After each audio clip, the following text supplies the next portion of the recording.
ingreso al aula, así que podemos empezar. Confírmeme, por favor, que se me puede escuchar con claridad. Sí, doctor. Sí, doctor. Ok, muy bien. Gracias por anticipado a todos los que están en la reunión en este momento. Ya saben que es por única vez que vamos a hacer este tema, ya que, le repito, la siguiente semana yo me voy a encontrar en Chiclayo en general. Ya, el miércoles hay clase normal conmigo, ya. Esta de acá es la clase de la siguiente semana, estoy que me adelanto. Ya, entonces, en función a eso, lo que voy a hacer ahorita es dictar, ahorita solamente voy a dictar una clase, les voy a hacer la clase de neumonía adquirida en la comunidad. El miércoles que viene, este miércoles pasado, no, pasado mañana, ¿verdad? Pasado mañana, les voy a hacer clase de dos temas, EPIT y enfermedades pleurales. Eso nos da suficiente sobrado para hora y algo, no hay mucho que mencionar ni que redundar ahí. Entonces, a mi regreso, la siguiente clase va a ser tuberculosis. Incluso ya cerramos 4 temas para el examen de la cuarta semana. Bueno, sería de la última semana de clases, pues, ¿no? Admitir. Listo, con eso yo creo que podemos empezar. Hasta ahí todo claro, ¿no? Entonces, arranquemos. Ya si alguien más se quiere conectar, si lo veo en buena hora, si no, ni modo, seguimos. Neumonía adquirida en la comunidad. Definición. Vamos, aquí está. Espera que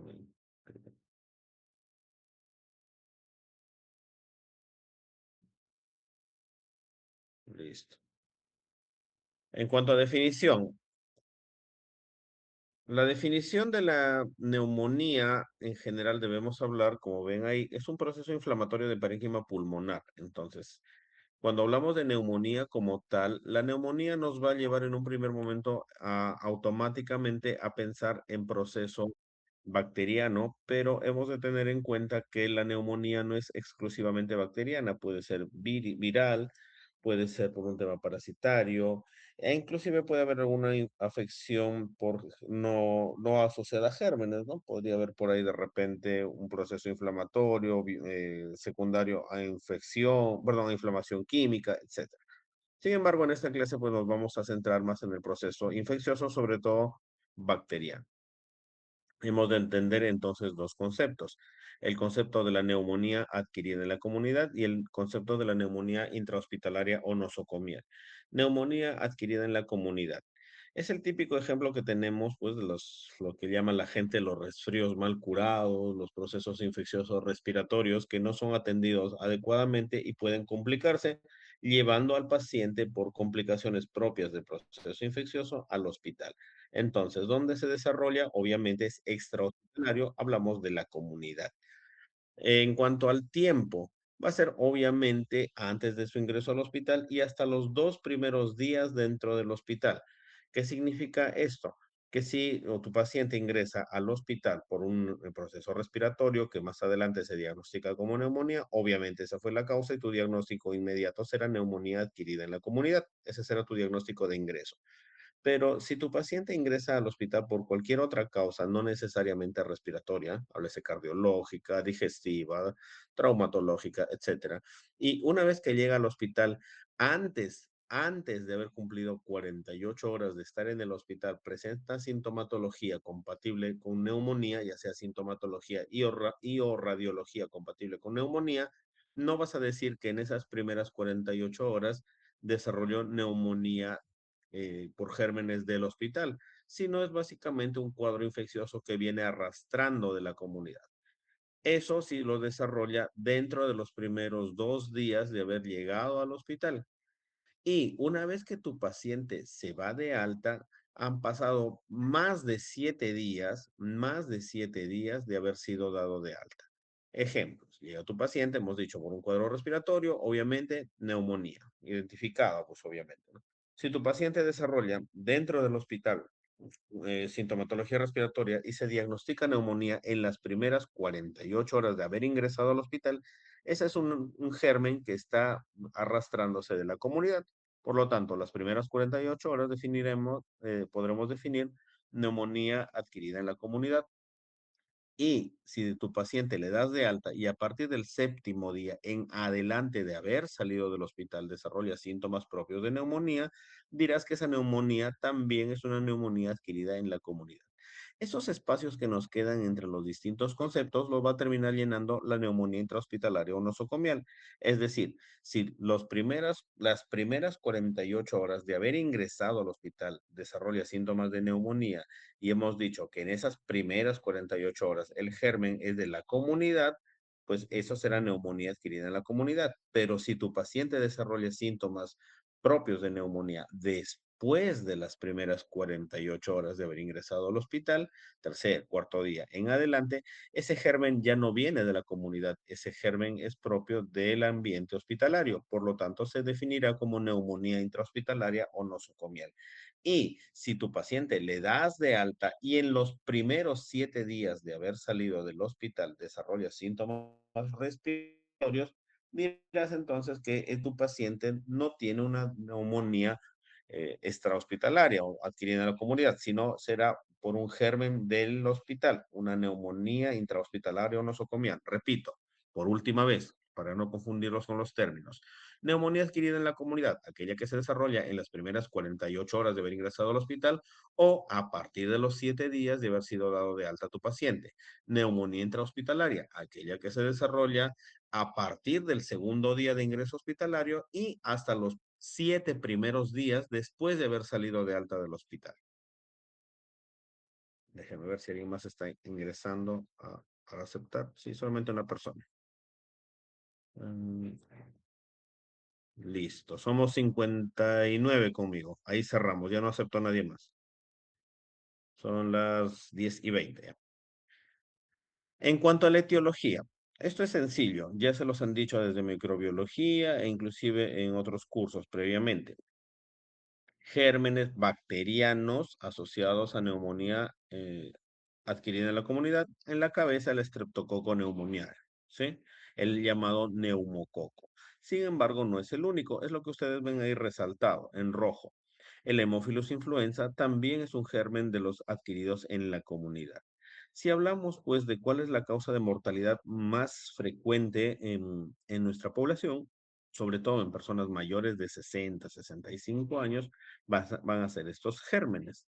Los virus también pueden desarrollar neumonía. ¿Cuál es el ejemplo más reciente que tenemos de neumonía viral?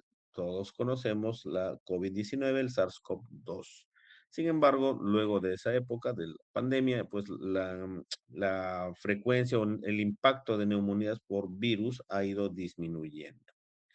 Cuando hablamos de microorganismos bacterianos, podemos distinguirlo en dos grupos, los típicos y los atípicos. Los típicos son los que ustedes pueden ver en esta parte de aquí, y creo que sí se lo estaba marcando, donde dice los patógenos predominantes en la neumonía intrahospitalaria son Streptococcus pneumoniae, Haemophilus influenza, Mycoplasma pneumoniae y Chlamydia pneumoniae. Estos de acá, sobre todo el estreptococo, el Haemophilus, suelen ser más de tipo em, tipos típicos, mientras que el resto, clamidia y micoplasma, van a ser más los atípicos.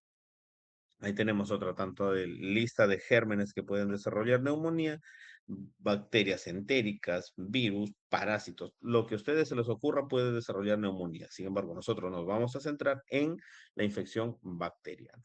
El estreptococo neumonía, ahí tienen sus características. El único reservorio natural del estreptococo es la nasofaringe humana. Los atípicos, eso es lo que les decía. Cuando los pacientes desarrollan síntomas o algún paciente desarrolla síntomas propios de neumonía, que ya los vamos a desarrollar más adelante, es difícil de buenas a primeras tú saber y diferenciar clínicamente si la neumonía está desarrollada por un germen típico o por un germen atípico. Es muy difícil. Lo que podría orientarte de alguna forma quizás son algunos hallazgos radiológicos, pero más allá de eso, la clínica es muy difícil de distinguirla. ¿Cuáles son los gérmenes atípicos? Los que ven ahí, Mycoplasma pneumoniae, Chlamydia pneumoniae, Chlamydophila pitachi.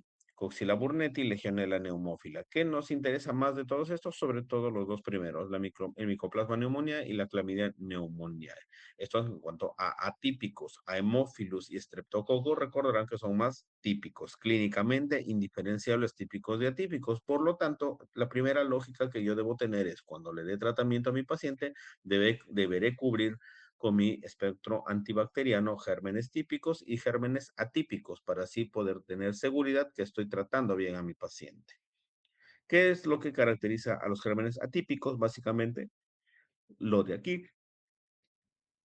No crecen en cultivos convencionales. Cuando algunos de ustedes quizás ya han rotado conmigo o con otro de sus docentes en práctica, habrán visto que dependiendo del tipo de muestra respiratoria, pedimos cultivo para gérmenes comunes. Cuando pedimos gérmenes comunes, excluimos a este tipo de microorganismos, ya que estos de aquí son muy difíciles de cultivar, micoplasma y clamidia.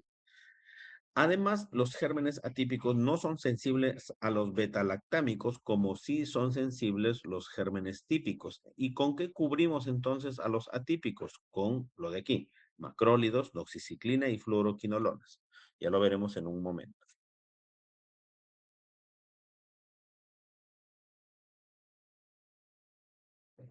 Aquí, ya.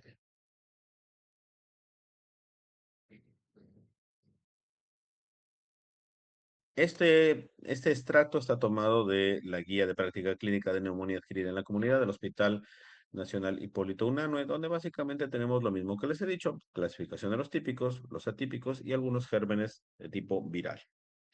La microaspiración de contenido gástrico constituye también un mecanismo que origina neumonía adquirida en la comunidad. Ejemplo, pacientes que tienen reflujo gastroesofágico, pacientes alcohólicos, pacientes con enfermedad de reflujo, gastritis crónica, pueden hacernos neumonía adquirida en la comunidad por gérmenes entéricos.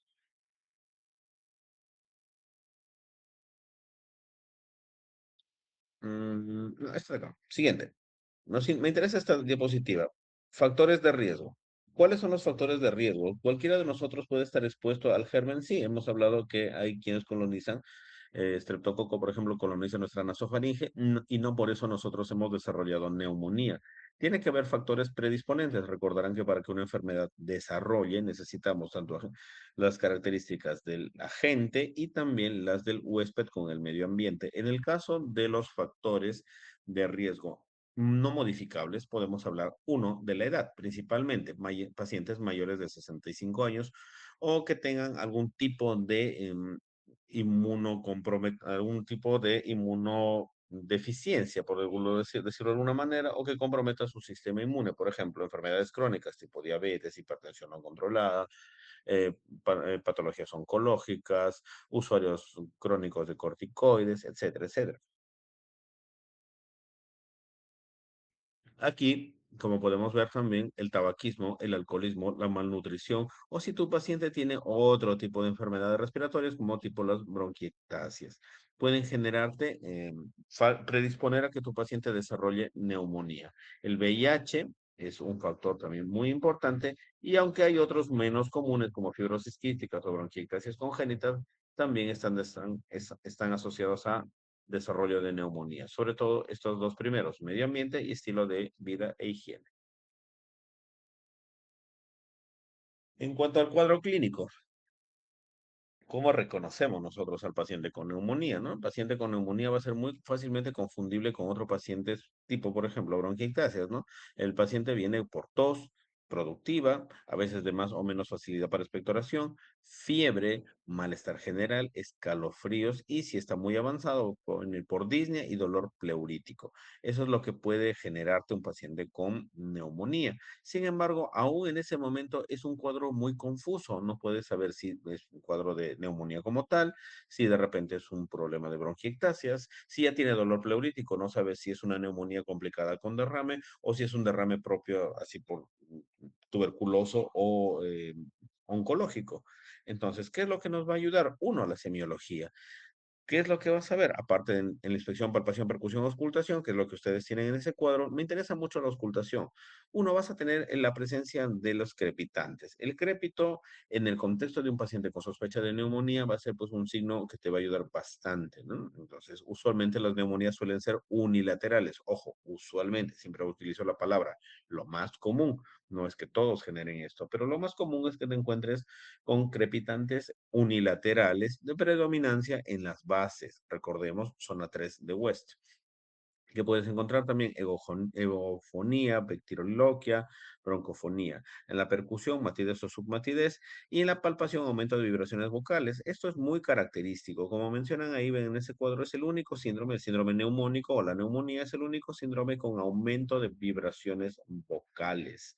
Cuando hagan palpación van a notar el aumento de las vibraciones vocales y eso es típico de los cuadros de neumonía.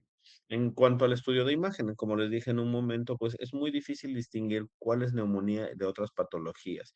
Nos ayuda los laboratorios, sí, que lo vamos a ver en un momento, pero lo que más nos va a ayudar es la imagen, sobre todo las radiografías. Las radiografías suelen ser radiopacidad, nos van a mostrar una radiopacidad de bordes no definidos, usualmente digamos, definida en un solo lóbulo, que puede ser derecho, izquierdo, dependiendo de la patología y de la gente que podría estar asociado también a atelectasias, como las que ven acá, aunque aquí es más lóbulo superior, pero como les estoy diciendo, no es la única presentación, puede haber variedades. Me interesa mucho aquí, por ejemplo, donde estamos aquí. Esto, por ejemplo, es un tema, una consolidación, en este caso paracardíaca, basal izquierda, que me podría sugerir neumonía, claro, está frente al cuadro clínico también de mi paciente, ¿no? Esto ya son complicados con derrame pleural, que ya lo veremos con más detalle el día miércoles.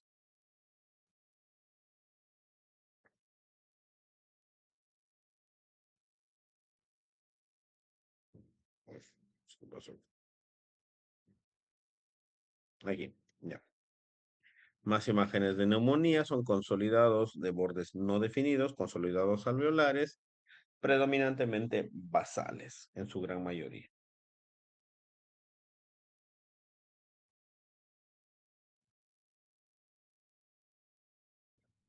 En cuanto a la tomografía nos va a ayudar bastante por esto de aquí. Lo que ustedes pueden ver, esto es un consolidado. Todo lo que vean de en blanco, eso es líquido, ¿ya? Esto es consolidado, pero nótese aquí, ¿sí? En el medio, estas líneas negras que parecen ramas dentro de ese fondo blanco. Si ustedes ven estas líneas negras como a manera de ramificaciones dentro de un fondo blanco, esto se llama consolidado con broncograma aéreo. Esto es un signo típico de neumonía. Uno ve esta imagen y definirás pues que es efectivamente un cuadro neumónico.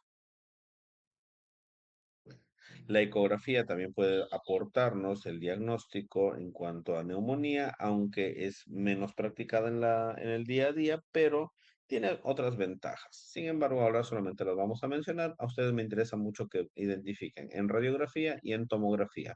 En tomografía el patrón broncograma aéreo, en radiografía el consolidado alveolar de bordes indefinidos, predominantemente basal, usualmente unilateral. Lo que nos va a permitir dar el gol estándar y un adecuado tratamiento es aislar al germen. Pero en el tema de aislar al germen, el examen microbiológico, como les acabo de decir hace unos minutos, puede ser por gérmenes típicos y gérmenes atípicos. Los gérmenes típicos sí se pueden cultivar, los gérmenes atípicos son muy difíciles de cultivar. Imaginemos que tu paciente tiene un cuadro neumónico como tal y que el principal germen comprometido sea un germen atípico. Le mandas muchos cultivos y todos salen negativos. Tu primera conclusión sería que esto no es una neumonía de tipo bacteriana. Lo que te estás olvidando es que los gérmenes atípicos no suelen crecer con facilidad. Sin embargo, en tu tratamiento deberás cubrir ambos. Pero tengamos en cuenta por un momento que sí se le puede cultivar la muestra de esputo. La muestra de esputo nos va a facilitar, uno, la identificación del germen, hablando de gérmenes típicos. Dos, nos dará el resultado del antibiograma y según eso podremos dar un tratamiento dirigido, ¿sí? Dependiendo de lo que nos resulte en el perfil de resistencia que tenga mi antibiograma. ¿Cuánto tiempo demora aproximadamente obtener el resultado de un cultivo de esputo? Promedio 3 días. Entonces, un tiempo relativamente corto. Como en algún momento les he dicho a algunos de sus compañeros que han rotado conmigo, no sé si están o no en la clase, sí les he dicho, eh, antes de leer el antibiograma, antes de identificar el germen y proceder a darle tratamiento a tu paciente según resultado, deberás saber si la muestra es adecuada o no. ¿Por qué? Porque necesitas recolectar esputo, no saliva. La mayoría de pacientes lo que suelen juntar es o recolectar es saliva y la saliva no ayuda. Muchos resultados son falsos negativos. ¿Cómo sabes que una muestra está bien tomada y que te va a dar un buen diagnóstico? Tienes que identificar si es adecuada la muestra. ¿Cómo lo identificas? Con lo que está aquí resaltado. Todo resultado de antibiograma, de cultivo y de antibiograma, por lo menos en esputo, aparte de la identificación del germen y del antibiograma, en la primera parte siempre te va a decir el conteo de células epiteliales y de polimorfonucleares o neutrófilos. Si la muestra tiene menos de 10 células epiteliales y más de 25 polimorfonucleares o neutrófilos descritos así en el informe del laboratorio, esa muestra es adecuada. Por ejemplo, si tu muestra te dice en el informe células epiteliales 4, por ponerles un ejemplo, y leucocitos o neutrófilos 30, te está diciendo menos de 10 epiteliales, más de 25 polimorfonucleares. Es una buena muestra y la puedo considerar para interpretación y aplicación de tratamiento. Pero si tu paciente, por ejemplo, la muestra que te informa o te reporta el laboratorio te dice células epiteliales 30, polimorfonucleares 5, eso no es una buena muestra. Muy posiblemente sea parte de un contaminante, inclusive de la flora natural de la boca, y no te esté generando ningún rédito para poderle dar un tratamiento. Eso es lo que ustedes no pueden olvidar. Entonces, ya identificaste a tu paciente, tuvo los síntomas, le hiciste el examen de historia clínica, obviamente, el examen físico, pediste imágenes, diagnóstico, neumonía. Ahora, ¿cómo vas a tratar a la neumonía? ¿Qué es lo que a ustedes les interesa? Para eso hay escalas de severidad. Nosotros vamos a hablar de escalas de severidad de neumonía. ¿Qué es una escala? Básicamente una medición cuantitativa que te va a permitir tomar una mejor decisión clínica en cuanto al tratamiento y al destino de tu paciente. Escalas para neumonía adquirida en la comunidad hay variedades. La más común, la que todos ustedes conocen o por lo menos alguna vez han escuchado, es la CUR 65. ¿Qué significa cada palabrita? Es un acrónimo. C de confusión, U de la uremia, que está medida en milimol por litro, R de las respiraciones por minuto que tenga tu paciente, B de la presión arterial sistólica y 65 obviamente de la edad. Cada una de estas variables toma un punto y según el puntaje que obtengas, tú lo podrás clasificar, ¿sí? Puntaje 0, 1, puntaje 2 o mayor o igual a 3. En cuanto a cómo interpretamos, esto de acá, doctores, doctoras, sí me interesa mucho que la aprendan el curso 65 porque esto va a ser de su día a día. Ahorita posiblemente los 2 o 3 años que vengan antes de su internado, a ustedes se les olvide, pero el día que hagan internado y sobre todo hagan trabajo, hagan rotación comunitaria y hagan sus serums, mínimo un paciente con neumonía les va a llegar. Y la primera pregunta va a ser, ¿dónde voy a tratar a mi paciente con neumonía? ¿Lo mando con tratamiento vía oral a su casa? ¿Lo dejo en observación en mi puesto de salud? ¿O lo envío al hospital porque se me puede complicar? Para eso sirven las escalas de severidad, en este caso el CUP 65. ¿Qué me dice? Si tu puntaje después de haberle hecho estos exámenes básicos, de haberle tomado la presión, contado la frecuencia cardíaca, perdón, respiratoria, ver su estado confusional o no, su edad, y lo único que le tienes que sacar es el boom o la uremia, sacas este puntaje, 0 a 1 puntos. ¿Qué dices? Tratamiento ambulatorio, le puedes decir, tratar con vía oral, vaya a su casa y viene todos los días para darle su tratamiento, o mandas con tratamiento a su casa y le pides a tu paciente que regrese, no sé, en unos 2, 3 días para reevaluación. Eso es ambulatorio. ¿Por qué? Porque el CUR 65 te salió 0 puntos o un máximo 1. Si te salió 2 puntos, ese paciente no te compliques la vida. Ese paciente, si tú lo envías a su casa, posiblemente se va a complicar pronto. Entonces, ¿cuál es la mejor decisión?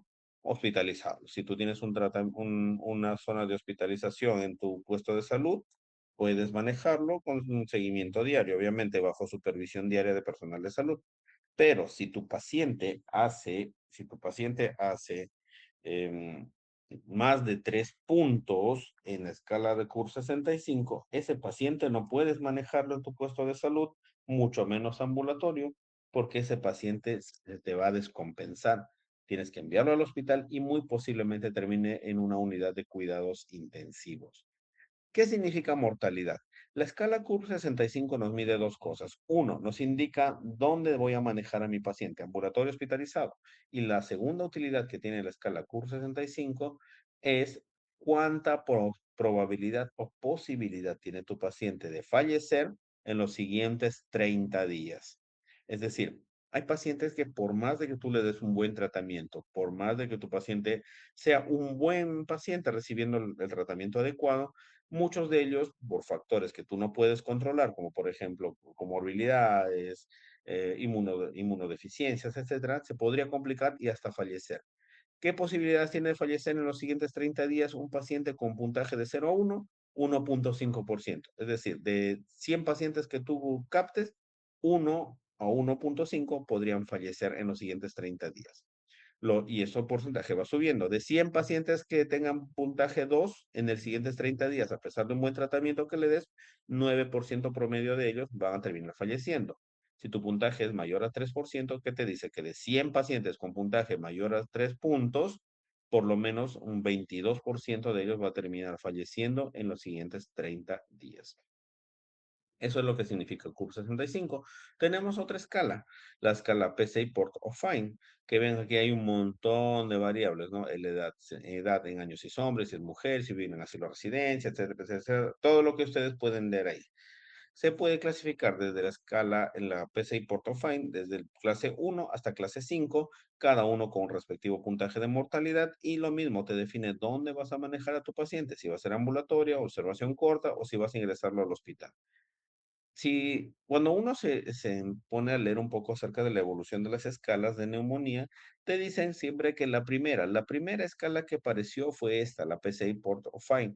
Pero ¿cuál es la desventaja, el punto débil que tiene? Si se dan cuenta ustedes que tiene demasiadas variables, no es difícil que puedas aplicarle todas estas variables a tu paciente en la consulta ambulatoria y es posible que, aunque tengas el tiempo de aplicarle este cuestionario, no tenga tu laboratorio todos los exámenes que va solicitando la escala para completar el puntaje. Entonces, es muy buena predictora, sí, pero su utilidad no es tan amplia, no es tan fácil. Entonces, ¿qué se hizo? Se cogió algunas variables de aquí de la PCI Portofine y con las variables de la PCI Portofine se creó la escala CUR 65 que deriva básicamente de la Portofine y es mucho más fácil de aplicar. Imaginando que tu paciente ya llegó al hospital, tú estás en el hospital, recibes al paciente con diagnóstico ya de neumonía, es decir, alguien antes que tú ya le aplicó alguna de las escalas PCI por Fine o CUR 65 y determinó que tu paciente debía ser manejado al hospital. Llega la ambulancia con tu paciente, tú estás en el hospital, en tu primer día de internado, y te llega el paciente. Te reportan como un paciente con diagnóstico de neumonía, con lo siguiente, que es un paciente confuso, frecuencia respiratoria más de 30, que ya lo ves que está utilizando musculatura intercostal, está haciendo fiebre, está con fiebre o hipotermia, etcétera, etcétera, etcétera. Entonces es un paciente muy complicado. ¿Para qué te servirá? Para saber si a tu paciente lo vas a tener en una camilla hospitalaria de las que ustedes han visto muchas veces en emergencia o la vas a pasar a una unidad de cuidados críticos para ser muy posiblemente intubado. Para eso nos sirven los criterios ITSA-ATS. Los criterios ITSA-ATS nos dicen si tu paciente que ya llegó al hospital vas a tenerlo en una cama de vigilancia común y corriente o es necesario que pase a una unidad de cuidados intensivos para que le salves la vida. Los criterios ISATS se dividen en dos grupos, los criterios mayores y los criterios menores. Los criterios mayores son dos, necesidad de ventilación mecánica y shock séptico que precisa vasopresores. A los que no estén muy relacionados con el tema del shock séptico, cuando una persona llega con hipotensión sostenida, una PAN menor de 65 milímetros de mercurio, presión arterial media, menor de 60 a 65 milímetros de mercurio, significa que el corazón no está bombeando bien, la perfusión de los tejidos no es la adecuada. ¿Qué debes hacer? Primero, hidratar a tu paciente. Ya el volumen no es motivo de esta clase, pero deberás aplicarle un buen volumen de líquido endovenoso. Si se puede a doble vía, mejor. Con eso, teóricamente, la presión del paciente debería subir, pero si no sube, le aplicas coloides, ejemplo, la poligelina, le aplicas poligelina, un expansor de volumen, con eso la presión debería mejorar. Sí, pero si con eso no mejoran con ninguna de las dos soluciones que estoy mencionando, automáticamente deberemos mejorar la presión en los vasos sanguíneos. Ya que no manejamos, no pudimos manejar adecuadamente volumen, ahora manejaremos presión entre los vasos sanguíneos y eso se va a hacer con la noradrenalina. Entonces, la noradrenalina ya es un vasopresor. Cuando la hipotensión es sostenida y necesitas el uso de vasopresor, eso se llama shock. Y si está asociado a una infección, obviamente es el shock séptico. Si tu paciente necesita vasopresor, ya llegaste a la noradrenalina para mantener una presión estable o intentar salvar a tu paciente, eso es un criterio para pase a unidad de cuidados críticos. Esos dos son los criterios mayores. Basta al menos uno de estos para que pase a la UCI y de toda esta lista que ustedes ven acá, que sí o sí me la tienen que aprender, son por lo menos tres de estos. Entonces, al menos uno de estos dos o si no tiene ninguno de estos, tres de estos de aquí. Con eso que decides ingresar a UCI. Tenemos otra escala que es la Smart Cop, ¿sí? Que es la que pueden ver ahí. Si me preguntan, doctor, ¿es necesario que me aprenda esto para el examen? No se preocupen, no los voy a martirizar, no necesito que se aprendan esto. Pero sí al menos que sepan de su existencia. ¿Para qué sirven? Lo mismo, el puntaje Smart Cop y riesgo de ventilación o soporte vasopresor. Como ven aquí, lo que estamos hablando, un paciente con un sistema con puntuación para evaluar el riesgo de que tu paciente con NAC, con neumonía adquirida en la comunidad, pueda llegar a necesitar ventilación mecánica o apoyo vasopresor. Entonces, sí me interesa que se sepan, no los números, porque eso es muy mecánico, sino que sepan para qué sirve cada escala. Mientras que la escala, la CUR 65 me dice tratamiento ambulatorio, hospitalizado y cuánto porcentaje se puede morir en los siguientes 30 días. Punto. Find PCI, es Find o PCI, ¿para qué me sirve? Lo mismo, básicamente, es decirme, si manejo ambulatorio hospitalizado va a terminar en una UCI, cuántos de ellos se van a morir en los siguientes 30 días, mortalidad en los siguientes 30 días, pero ¿cuál es la desventaja? Que tiene muchas variables muy poco aplicable. Si tu paciente llegó al hospital, quieres saber si va a terminar intubado o no intubado. Si va a terminar intubado o no intubado, tienes dos opciones, SmartCop o para el criterio de ingreso a UCI, la ITSA ATS. Eso es lo que necesito que ustedes sepan. ¿Para qué sirven las escalas? ¿Cuál es la mejor toma de decisión sobre mi paciente? El juicio clínico. Obviamente, no todo es números, sino también depende de cómo evalúas a tu paciente. Yo siempre les he dicho, hasta el aburrimiento, no me voy a cansar de decirles hasta el último día que sean mis alumnos, manejar a un paciente, darle medicamentos no es receta de cocina, que a todos les vas a dar lo mismo. Tienes que individualizar lo que tú has aprendido, lo que tienes en tu cabeza, los conocimientos que tienes respecto a qué paciente se te presenta. Y eso se llama juicio clínico. Deben aprender a tener un buen juicio clínico. Ya, por fin, a lo que todo el mundo quiere, tratamiento. Doctor, ¿qué tratamiento le voy a dar? Ah, depende, pues si le vas a dar ambulatorio, le vas a dar hospitalizado. Si tu paciente le vas a dar un tratamiento ambulatorio, deberás preguntarte si tu paciente tiene comorbilidades o no tiene comorbilidades. Si tiene comorbilidades, utilizamos monoterapia. Monoterapia, ¿qué significa? Un solo medicamento.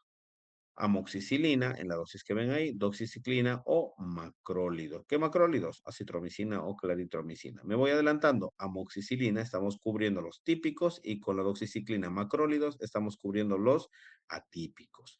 Si tu paciente tiene comorbilidades, que es lo más común en la práctica clínica, lo más común es encontrarte con pacientes mayores de 65 años con comorbilidades. Esto es lo más común. Aquí está la gran mayoría.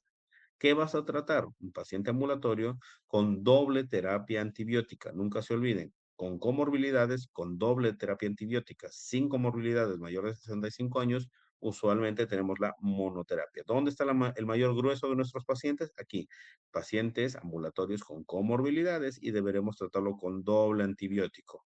¿Cuáles?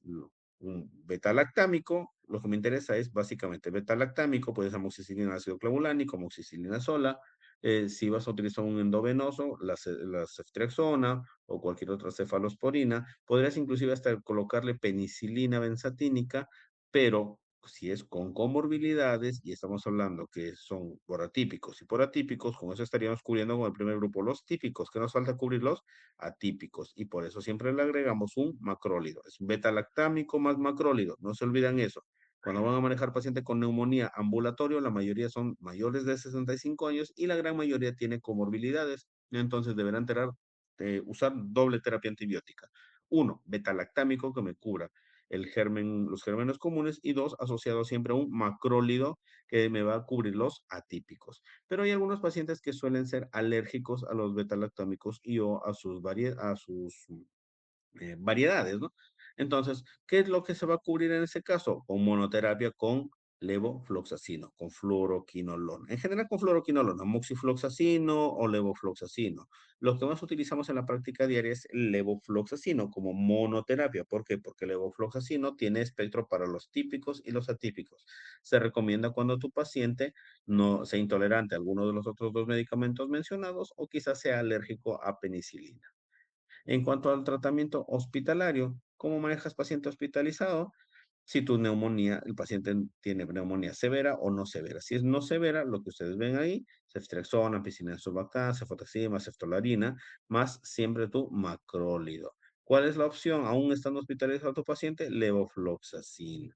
Esta levofloxacina puede venir vía oral o también hay presentación endovenosa.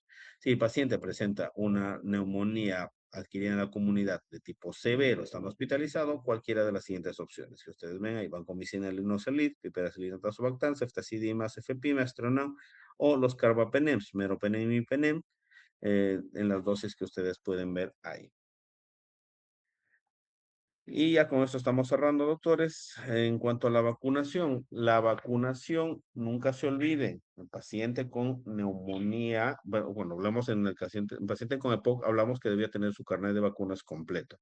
En el paciente mayor de 65 años que tú quieres cubrirlo y que no desarrolle formas severas de neumonía, deberás encontrar lo siguiente. Para el adulto mayor está recomendando la polisacárida BNP23. ¿A quién se recomienda? Mayores de 65 años. La conjugada 13 es para niños. Esto ustedes lo van a ver en pediatría. Sí, a mí me interesa ahorita como parte de adultos lo de aquí. La vacuna de protección es la polisacárida de 23 serotipos, la BNP23, mayores de 65 años o más, tiene sus recomendaciones, refuerzo cada 5 años. Y así, doctores, doctoras, es como hemos hecho muy brevemente el tema de neumonía. Gracias. No sé, por favor, no cierren todavía. Voy a llamar por aulas. Conforme yo los voy a ir llamando, van a hablar, me dicen presente y se retiran de la sala. Ya para quedarme poco con los últimos. ¿Ya? No se retiren, por favor.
A ver, sí me escuchan, ¿verdad? Em, sus exámenes, los exámenes teóricos, yo los tengo corregidos de las tres aulas que llevan conmigo. Los prácticos, me falta solo, ya los tengo de 2 aulas corregidas. De acá terminando la clase arranco a corregir. El hecho es que hasta el miércoles yo los tengo todos, ya todo, para que revisen, ¿ya? Ya hay algunos detalles respecto a los exámenes que ya les daré en cada aula cuando les entregue. El miércoles, este miércoles pasado mañana, chicos, no se olviden, por favor, vamos a hacer ya 2 clases, intersticiales con derrame pleural. Ya tendríamos esos 2 temas, más la clase que acabamos de hacer ahorita de neumonía, y a mi retorno hacemos la clase de tuberculosis, y con eso cerramos ya prácticamente el curso. ¿Está bien? Muy bien. Becerra Salazar Sumi,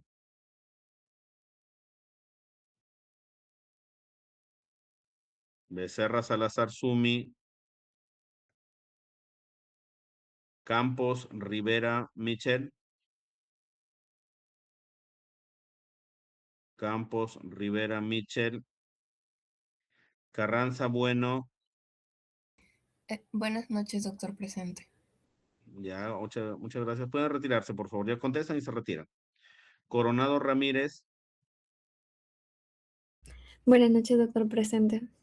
hola, gracias. Muchas gracias. Pueden retirarse. Coronado Toribio, Presente, doctor. Buenas noches.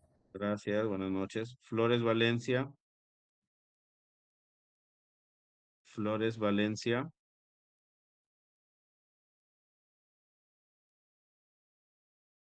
Guerrero Rodríguez, Presente, doctor. Buenas Guerre- noches. hola, buenas noches. Ya pueden retirarse. Hurtado Gastelo, Presente, doctor. Buenas noches. buenas noches. Gracias. Pueden retirarse. Inga Tantaleán, Presente, doctor. Buenas noches. gracias. Retírense. Buenas noches. León Cabeza, Presente, doctor. Buenas noches. buenas noches. Gracias. Medina Barbosa, Buenas noches, doctor presente. gracias. Hasta luego. Buenas noches. Descansen. Mendoza Banda, Presente, doctor. Buenas noches. gracias. Se pueden retirarse.